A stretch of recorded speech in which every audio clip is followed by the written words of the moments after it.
Right now, someone in your office just got promoted. The email went out at 9 a.m. His name in the subject line. A title bump. A few $100s more a month. And the whole floor clapped genuinely because he deserved it. He's been there 7 years. He knows the product cold. He never misses a deadline. He's the kind of employee every manager brags about at dinner parties. And he has almost nothing saved.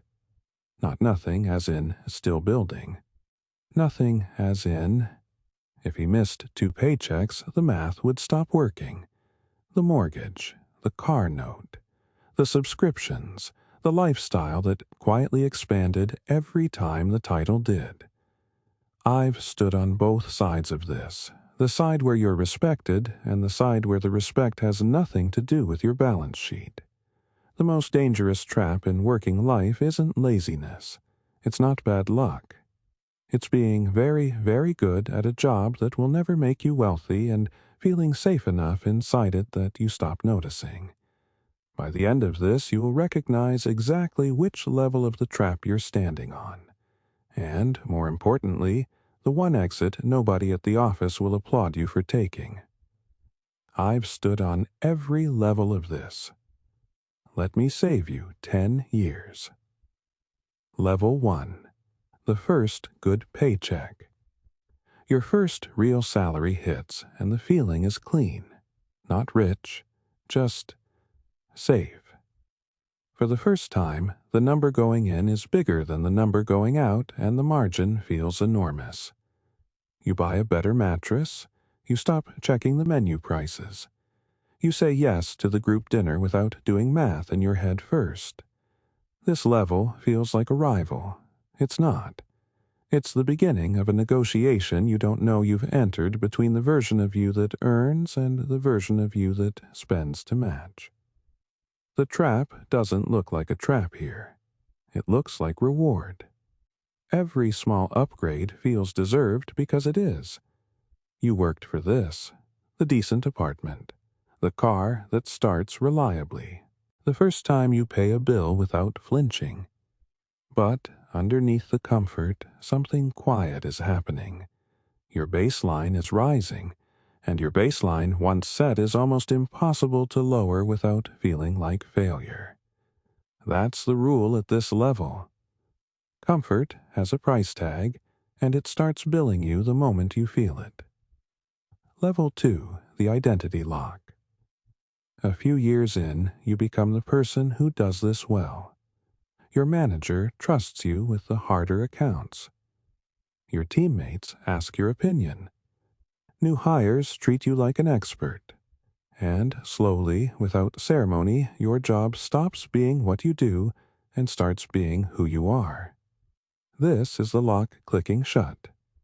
Because once your identity lives in your title, the cost of leaving isn't just financial, it's existential.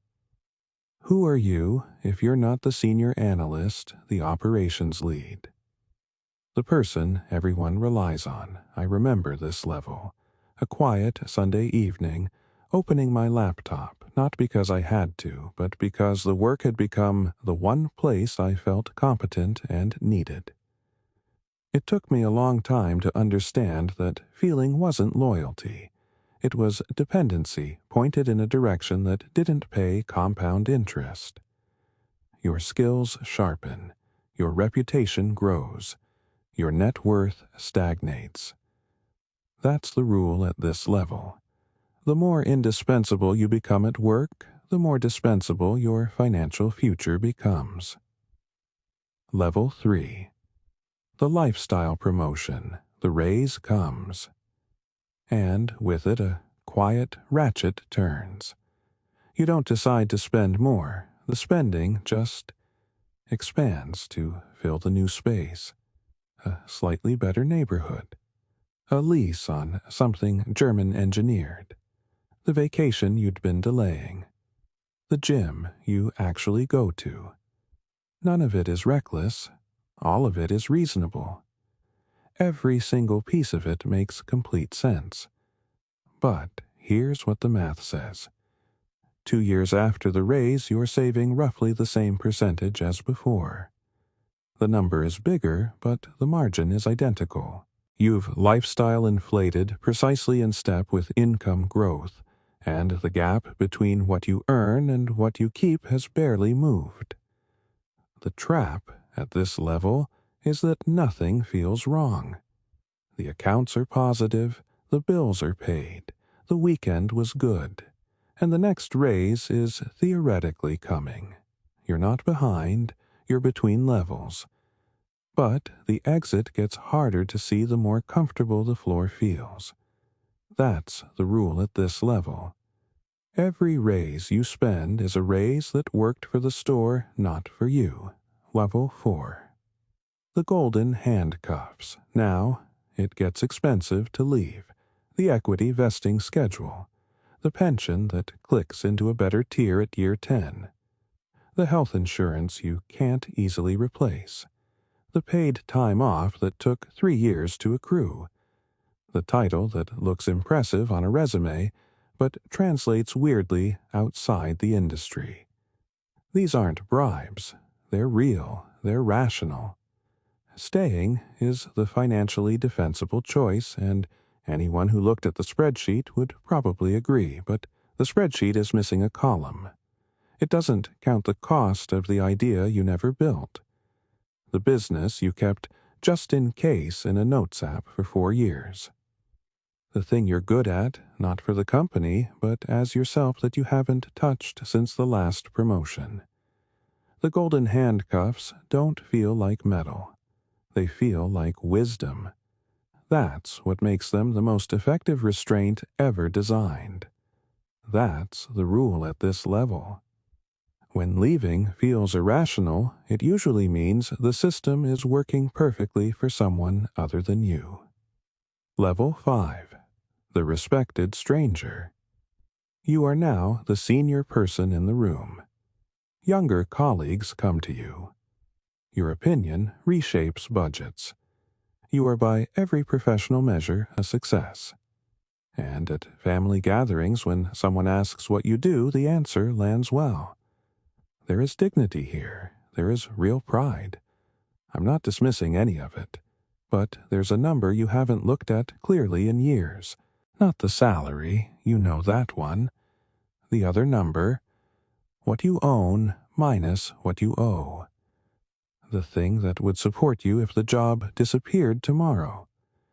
The thing that would let you say no to a bad manager without 3 seconds of silent panic. For a lot of people at this level, good people respected people. People who did everything right by every professional standard.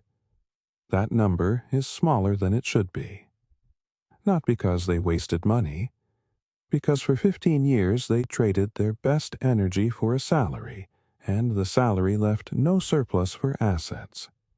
You remember the number at the start of this. Someone at 9 a.m. promoted clapped for respected. Financially exposed. That's the rule at this level. Respect is not wealth. They feel similar, and they compound very differently. Level 6. The exit. Nobody applauds. This is the level most people never reach. Not because it's hard to find, but because no one around you will celebrate it. There's no promotion email, no all-hands mention, no handshake from the manager. The exit from the comfortable trap is quiet, lateral-looking, and often described by well-meaning colleagues as a step back. It starts with a reallocation. Not dramatic. Not a resignation letter taped to the monitor. Just a decision, maybe on a Tuesday night, maybe over a single cup of coffee, that the next raise will not expand the lifestyle. That the next bonus goes somewhere it can grow without you working for it. That you begin building something. An income stream, a position, a small thing on the side that has your name on it in a different way than a corporate org chart does. Nobody hands you this level. You step onto it. The people who make it through don't do it because they're braver. They do it because they got honest with themselves about one thing: the job can end, the company can pivot, the industry can shrink, and the only financial security that cannot be restructured away is the one you built outside someone else's payroll system. That's the rule at this level. The exit isn't a leap. It's a decision repeated every month until one day the numbers tell a different story. Go back to that 9 a.m. moment. The promoted man. The applause. The title bump that felt like progress. He's not a cautionary tale. He made real choices for real reasons, and plenty of them were right. But somewhere along the way the work became the plan, and a salary, no matter how good, was never designed to be a plan. It was designed to be a tool. The trap is comfortable because comfort is real. The warmth is real. The respect is real. And none of it is the problem. The problem is mistaking a warm floor for solid ground. You don't have to blow up the job. You don't have to quit by Friday. You don't have to become someone your colleagues won't recognize. You just have to stop letting the comfort make the financial decisions for you 1 month at a time, one decision at a time, one quiet reallocation at a time. The respected employee and the wealthy person can be the same person. They just can't be built on the same plan. You're not behind. You're between levels. And the next one doesn't announce itself. It waits for you to step onto it. You're closer to the next level than you think. Now, go stand on it. For educational and storytelling purposes only, not financial advice. Investing involves risk, including loss of principal. Do your own research or consult a licensed advisor.